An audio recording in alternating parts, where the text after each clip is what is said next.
Welcome back to another episode of Fast Casual Nation, where we really dive into the business of fast casual. One of the things that we continuously analyze here on this show is kind of the evolution of today's consumer. Part of that really has got me interested is what's changing about how you're going to interface with those consumers, especially around the fact that we've got so much digital growth now in fast casual. My name is Paul Barron. I'm going to be your host today, and we're going to dive into this topic with Peter Newlin, who is the CEO of a company called Birdcall out of Denver, Colorado. Peter, great to have you on the show. Yeah, thanks for having us, Paul. It's great to meet you. Yeah, it's good. First of all, I love to explore and talk to not new CEOs, but CEOs that I've never spoken with, especially in the fast casual space. I've really kind of dove into your brand over the past few months. Love what you guys are doing, but tell us and our listeners and viewers a little bit about Birdcall, what you guys' mission is, and kind of the current state of the brand. Yeah, of course. So I'm actually with the Gustamo Group. It's a Denver-based multi-concept group here in Colorado. It started about 11 years ago. Started by a gentleman named Jean-Philippe Failyau, who comes from a long history and fine dining in some of the best restaurants across the country. When he actually started the company, it started with the idea of how do we make natural foods accessible? How do we focus on the 99 instead of the 1? And for 10 years, really the focus was primarily on casual dining. So, started with a brand called Park Burger, which was, now has 4 locations. There's two in the Middle East as well. That's a podcast on its own. But started with Park Burger, very quickly transitioned and opened a new brand, Homegrown Tap and Dough Parking Company. We're actually days away from opening our first high-end Baja coastal restaurant. So we were really focused primarily on, how do we make natural foods accessible? How do we focus on the foods we've been eating for generations and generations? And how do we deliver a tremendous amount of value? And, right. Value was important before COVID.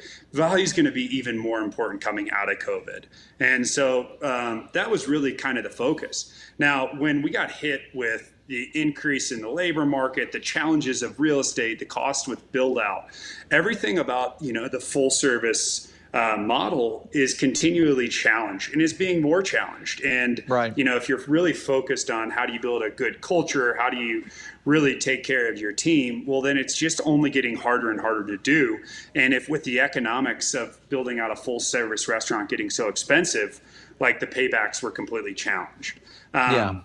So it was about 4 years ago that we were just, wondering what to do. And I remember taking a concept trip to California, and I stumbled upon Eatsa. Do you remember Eatsa? Yep, I remember them. Yep. Yeah. So I don't know. I think Eatsa to me was one of the more inspiring concepts of our time. Maybe they didn't have it all right, but they had a lot of it right. And what I loved what Eatsa did. I remember my first experience in San Francisco at Eatsa, and I just remember using their kiosk with just a seamless UX UI, all the way going to the digital queue screen that let you know where and when your order was going to be ready. And then ultimately delivering it through a beautiful Panasonic or, beautiful bay in which it had a transparent screen. You grabbed your order out of there with a beautiful sticker on it that said, "Hey, Peter, here's your quinoa bowl." And I remember flying home from that trip and just being inspired by holy smokes, they figured it out, right? They figured out how to streamline the footprint. They figured out how to make a seamless experience. They figured out how to, connect with all the third-party delivery platforms. And there was so much about it that was so awesome. And but ultimately, we did not have the capital to build that. And so came back to Denver, Colorado, and partnered with a dear old friend who had a tech startup at the time. And we just trying to solve the same problem. But, for us, it's still a hospitality concept. And we really want to drive a really amazing experience. So, some of the things that Eatsa did, we left out, right? We opened up our kitchens. We didn't have a digital bay. We just had boxes there with numbers on them, and Paul's orders in bay 6, and behind your order was my smiling face being like, Yo, Paul, good to see you again, buddy. Thank you so much for coming into Birdcall. Hope the family's doing well. And we really focused primarily on how do you humanize that experience? Really, how do you Right. use what Eats have really innovated and really figure out how do you blend that with, the casual dining or the more friendly QSR restaurants, like Crack Shack that we're continually so inspired by. So ultimately, that's how Birdcall started. And, just like with Park Burger years ago, the idea with Park Burger was how do you create a better burger? We had always joked about like, how do we create a better chicken sandwich? How do we focus on flavors from around the world? How do we, apply the same principles? And more important than that, how do we make natural foods accessible? So at Right. Birdcall, every single ingredient on the Birdcall menu meets the whole food standards of ingredients. We're really inspired by the way that they're building their business. And want to continue to live up to the principles that guide them. So, for us, it was like, well, wait a minute.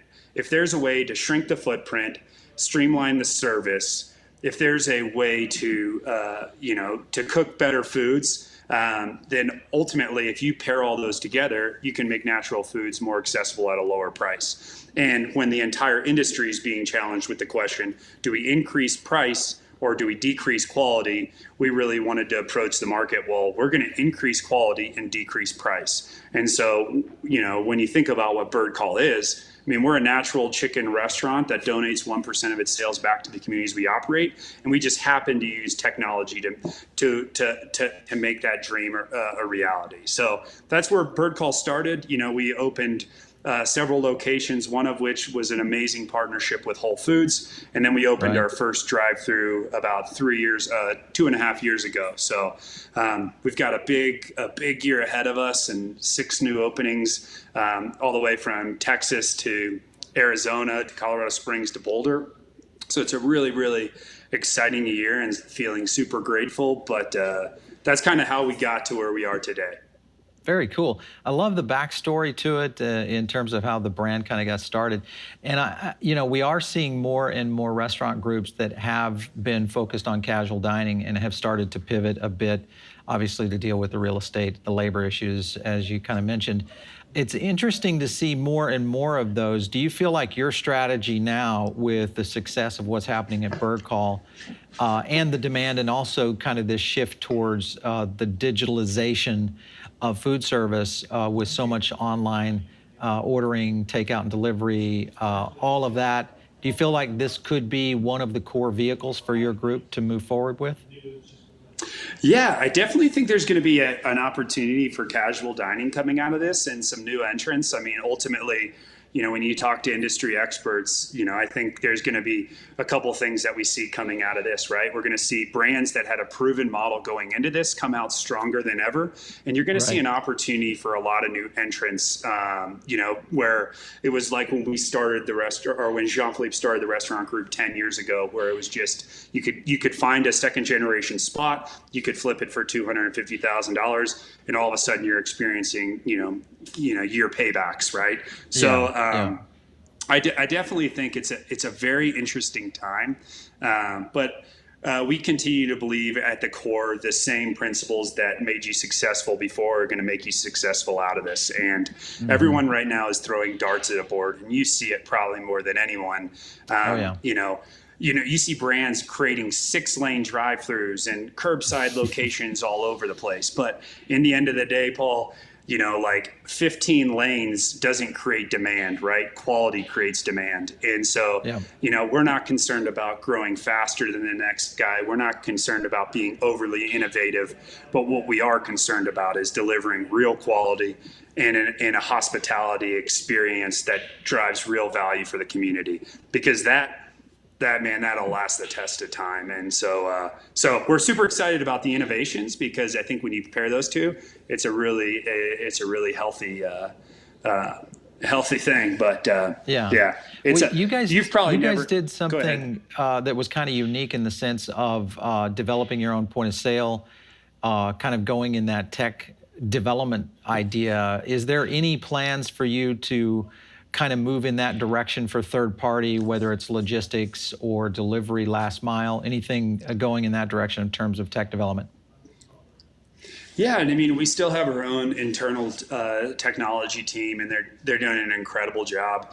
We actually, it's a funny story. We actually started, you've seen all these different organizations that were restaurant tech companies bounce back and across the line countless Right. times. Hey, we're selling our tech. We're keeping our tech just for ourselves. We're selling our tech. We're keeping our tech for ourselves, because it's really hard to be good at both. We actually started as a technology company that was focused on selling technology to other restaurants. And I think what my partner and I realized coming out of that is, we love restaurants. We want to be in restaurants. God bless all the sales force out there, but I just got beat up very, very quickly and realized I'm a better designer than I am a salesperson. So, we really decided that the key to Birdcall was to build proprietary technology just for Birdcall that was focused on solving our problems and not the problems of the industry. We really run everything through that lens. Like, how is it going to make us better? Yeah. How is it going to drive more value to our organization? And more importantly, lead us to the long-term dream, which is create a better place for our team members to work, right? Because there's two parts of the equation, right? There's building good tech to create a seamless customer and frictionless customer journey, but there's also building great tech to create a happier environment for your team members, right? And we can't get you have to be focused on both at all times, because your team's got to be having fun. So if anything, we're really putting a lot of the attention there. And that's where I'm more excited about some of the innovation. So you guys obviously have rolled out a variety of different tech elements within the concept as you try to raise the bar in terms of customer service and engagement, all those kind of things. I've seen everything from curbside to pickup cubbies to innovations in menuing and how people are kind of defining how those menus are developed. Is there any one area that you guys are watching very closely within your own operations that is showing signs of, hey, this is going to be something that really sticks around? I think we all know third-party delivery is here to stay, right? Whether it's first-party integrations, third-party delivery through their channels. We all know pickup's here to stay. If anything, what excites our brands, not just Birdcall, but all the Gastamo brands, is like developing a really strong third-party and delivery and pickup strategy is key, because historically full-service restaurants were really just focused on serving their in-store guests. And now there's this huge incremental revenue driver that can just, can add 30-40% to your store sales. So I really think thinking through that is going to be very, very important coming out of this. You already see it right now. Everybody's experimenting with different bay pickups and different seamless experiences, better apps, better online ordering experiences. I mean, if you're not redoing your websites right now, then probably should take a look at that. So exactly. So I think so much changes going on. All that stuff's here to stay. Have you seen? Okay, so the customer experience. You sound like you've got a little bit of UX design, and based on what I've seen with what you guys are doing, you guys take a little bit different approach in terms of how to greet and deal with the customer in terms of an online experience. With the fact that we will probably see online pickup, takeout, third party, all those elements continue to stay in anywhere between the 30 and 50% range, even maybe through 2022. Is there any plans from your group to really kind of change the way that you're interfacing with customers in a digital environment so that it starts, because as a physical environment, you can bring so much to it, the brand mystique, the customer service, the elements of design, all those things kind of come into the whole piece. But when you're on digital, you're only as good as your website and your app. Are you guys doing anything to help kind of bridge that gap there? Yeah, and I would argue that a little bit and say that, there's opportunity in packaging, there's opportunity in social, there's opportunity in storytelling, and sharing, one of the things that's just top of mind every day now is like, Birdcall, we're a very community driven restaurant. I think as you grow, your commitment to your community needs to grow. And, always been inspired by, people like Yvonne Chenard of Patagonia. And, but, we have to share that story, so, that, our guests know how we're spending that. And, I think there's so many opportunities in letters to your guests or different social strategy or different packaging. And so, and all that can be done on the online ordering experience. And, what are we looking to? Restaurants have been behind in the digital age, so we got to look at people who have been doing this for generations. What is Zappos doing?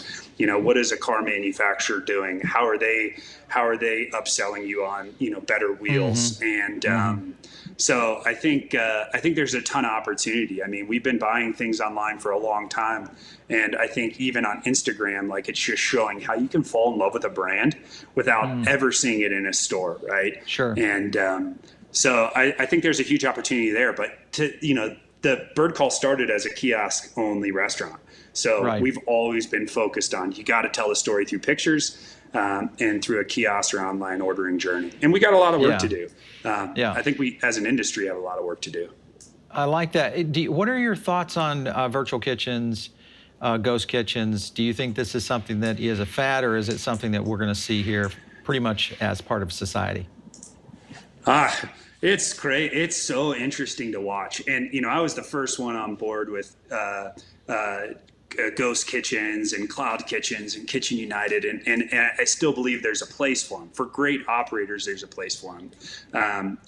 Based upon the economics, it's really interesting, right? Because when you look at the economics of a ghost kitchen, well, hypothetically, if you go into a market where, there's going to be a ton of real estate available, well, when the opportunity cost of having an inline 1,500 square foot kitchen or being in a ghost kitchen, why would you not want that street presence? Right. So I think there's still some things that need to be worked out to like how the economics truly work. And then on the other side of the coin, it's, you got all these virtual kitchens coming up and virtual franchises and Pauly D's subs. And it's just like, gosh, there are just too many new ideas coming so fast. But it continues to be the problem, and why we're scaling, 6 to 10 restaurants a year instead of 100 restaurants a year. That, like, if you want to be a brand built, with a strong foundation, then you need to grow at the scale that you can grow. And, I think we look at brands like Chick-fil-A that we admire how they built,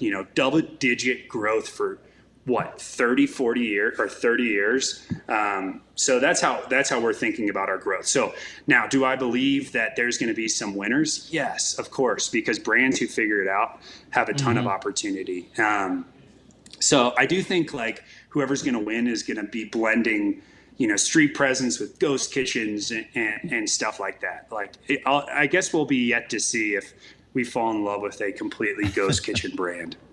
Well, it's going to be fun. I mean, we had Mr. Beast down here in Miami. They, of course, exploded with their hamburger concept. Of course, they were giving away tons of cash. But they have started to develop these virtual brands and ghost kitchens around the country. What are your thoughts on non-restaurant people jumping into this space? You mentioned Pauly D's. That's a good example. People who are really just, more micro or general influencers that have kind of taken their name, stamped it on a restaurant concept, and are starting to push it. Do you think that's something that can last, or is it also another flash in the pan? Well, the Beast Burger really is probably, the Beast Burger is probably the most interesting model to date, right? And I don't know, they're the virtual kitchens, but even seeing like Grubhub start to have ghost kitchens through their brands, and it's like, hey, we see that your revenue's challenged at this particular location. We can throw Pete's Taco Shack in there. We'll give you the packaging. We're just going to charge you 30-40% commission on every dollar that you have. So, I think the Beast Burger one is such a fun case study. And, but I also, from my understanding, their rollout plan was also associated with a larger restaurant group. And that's the way that they were able to build their footprint very, very quickly. Yes. So it'll be interesting as that seems more sustainable than, hey, we're building this off of operators who are inexpensive operators. Do you want to put the trust of your brand in a restaurant that's not performing it well? Ultimately, it's going to come down to good operations and consistency. Because even Mr. Beast Burger, if they're just accepting any franchise, it's kind of a ticking time bomb, right? Yeah, and maybe exactly. that's the play. Yeah. I don't know. Well, I mean, I give them credit. It is. They got a lot of press, that's for sure. I watched the video. It just. I wish I was in that line. Yeah, especially when they start throwing cash out at you, that's for sure. Of course, that's kind of their whole play with Mr. Beast. All right, so if you look at fast casual and kind of the this premium QSR category, and you kind of say, all right, well let's, we kind of, COVID's hopefully behind us. We're looking at growth in the next few years. What are some of the key trends that you're saying we really need to align with as a brand to prep for potentially a resurgence or possibly maybe a restaurant 2.0 phase in the industry? What are you guys looking at to kind of grow from? Yeah, and to go back to your previous question, I just wanted to say, I mean, ultimately, it's all going to come down to training, and all these, even the Mr. Beast concept is a valid idea. I mean, it makes sense. Can you train 300 restaurants at the same time? And how can you have that accountability? So, when we look at what's kind of the 2.0 for Birdcall, I mean, it's interesting with our Gestamo, we're targeting second generation spaces where ultimately they're more distressed real estate. And I think there's going to be a tremendous amount of opportunity there for new casual dining concepts to hit market with more accessible pickup solutions and delivery solutions. It almost goes back to like it's crazy. I'm looking like at precedent from Applebee's and Chili's with their to-go pickup rooms back in the day. I mean, there was something there. I never used one.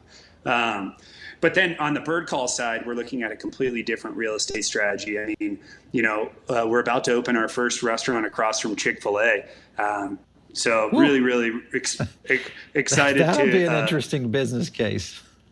Yeah, so we're going right. It is, and it'll be interesting. Yeah, directly across the street, we're on top of this hill in Colorado Springs, and it's probably the most beautiful restaurant we've ever built. And but what we're looking for is double lane drive-throughs. I think at Birdcall, we're not as interested in in the these 6 lanes or these double decker robotic parachuting down sandwiches. I think it's just, I still look at like, Chick-fil-A, Raising Cane's, Zaxby's, they went into COVID strong and they came out of COVID stronger. Yeah. I'm really, really, our team is really, really focused at looking for those brands. And, Birdcall is proud to be doing well before COVID and is doing well coming out of it.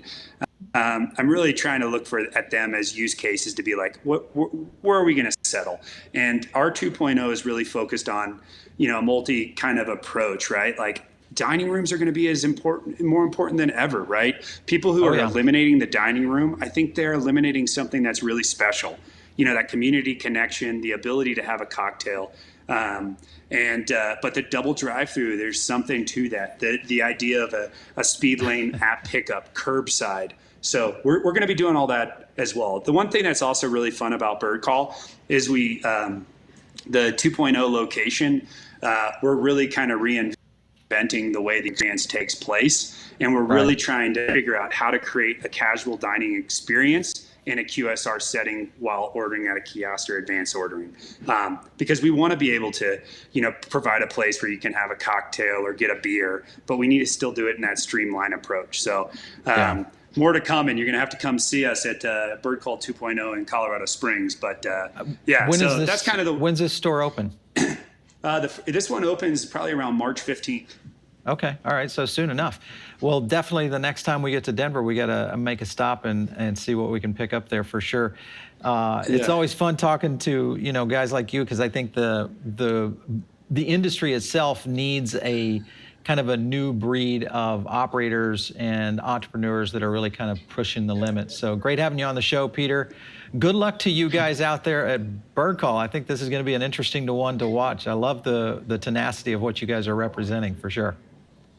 All right, Paul. Well, hey, thanks for having me, and hope to see you soon and meet you in person. All right. Stay healthy. We will. All right. So you guys are checking the show out over maybe on the podcast streams. Make sure you leave us a rating. That's how we get feedback from you, our audience. It's also how we get great ideas on bringing brands like this onto our show. In fact, one of our viewers or listeners sent in Birdcall and said, you really need to talk to these guys. They're doing some cool stuff. So that is how it works. If you have something big time, go ahead and shoot us an email to producer@foodabletv.com. And also you can hit me up on Twitter @Paul Barron. We'll catch you next time right here on Fast Casual Nation.